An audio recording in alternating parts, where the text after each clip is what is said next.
Hello every one, ഞാൻ ഇന്ന് വളരെ പെട്ടെന്ന് നമുക്കിവിടെ റെഡിയാക്കാവുന്ന ഒരു റാഗി പുട്ടു റെസിപ്പി ആയിട്ടാണ് വന്നിരിക്കുന്നത്. നമുക്കിത് പെട്ടെന്ന് ചെയ്തെടുക്കാം. ഇതിൻ്റെ കൂടെ ഒരു കറിയും കൂടെ നമുക്ക് ഉണ്ടാക്കാം.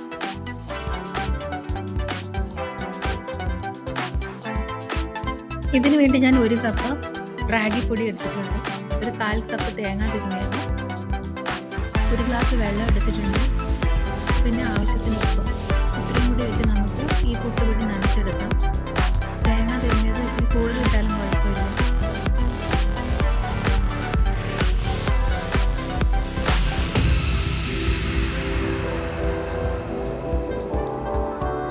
വെള്ളം കുറേശ്ശെ വേണം നമുക്ക് ഈ പുട്ടുപൊടിയിലേക്ക് ഒഴിച്ചു കൊടുക്കാനായിട്ട്. വെള്ളം കൂടിപ്പോകാതിരിക്കാൻ നോക്കണം. നന്നായിട്ട് നനച്ചെടുക്കണം.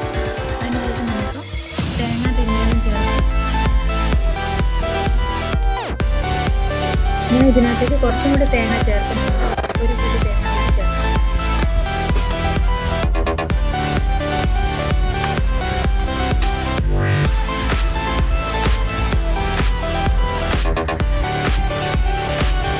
ഇത് നമുക്ക് ആവിയിൽ വെച്ച് വേവിച്ചെടുക്കാം.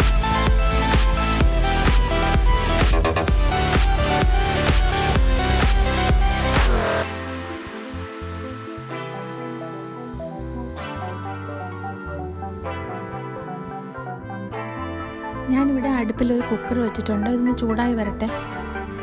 അതിനകത്തേക്ക് ഞാൻ കുറച്ച് എണ്ണ ഒഴിക്കുന്നുണ്ട്.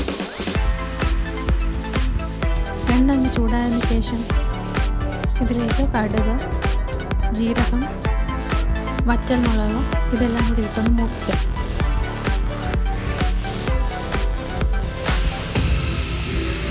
ഞാൻ ഇതിലേക്ക് ഒരു 1/4 ടീസ്പൂൺ ഉഴുന്നുപരിപ്പും കൂടി ചേർക്കുന്നുണ്ട്. അതും കൂടി ഇട്ട് നന്നായിട്ടൊന്ന് ഇളക്കിയെടുക്കാം. ഇതെല്ലാം കൂടി ഒന്ന് റോസ്റ്റായി വന്നതിന് ശേഷം അരിഞ്ഞു വെച്ചിരിക്കുന്ന പച്ചമുളക്, ഇഞ്ചി, വെളുത്തുള്ളി ഇതെല്ലാം കൂടി ചേർത്തൊന്ന് മൂപ്പിച്ചെടുക്കാം.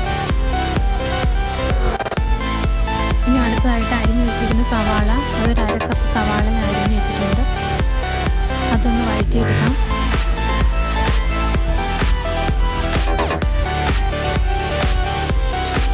അതിനുശേഷം അരിഞ്ഞു വെച്ചിരിക്കുന്ന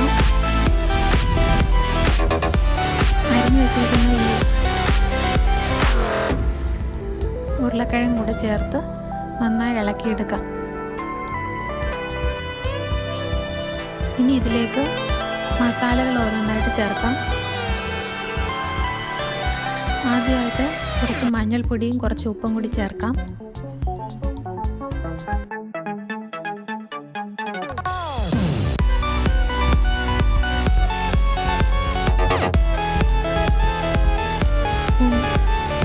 മല്ലിപ്പൊടി, 1 ടീസ്പൂൺ മുളക് പൊടി, 1/2 ടീസ്പൂൺ ഗരം മസാല പൗഡർ ഇതെല്ലാം കൂടി ചേർത്ത് നന്നായിട്ടൊന്ന് ഇളക്കി യോജിപ്പിക്കാം.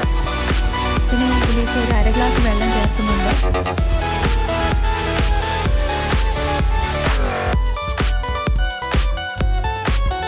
ഇനി ഇത് നന്നായിട്ടൊന്ന് ഇളക്കി യോജിപ്പിച്ചതിന് ശേഷം അടച്ച് വെച്ച് ഒരു 2 വിസിലാവുന്നത് വരെ ഞാൻ വേവിച്ചെടുക്കും.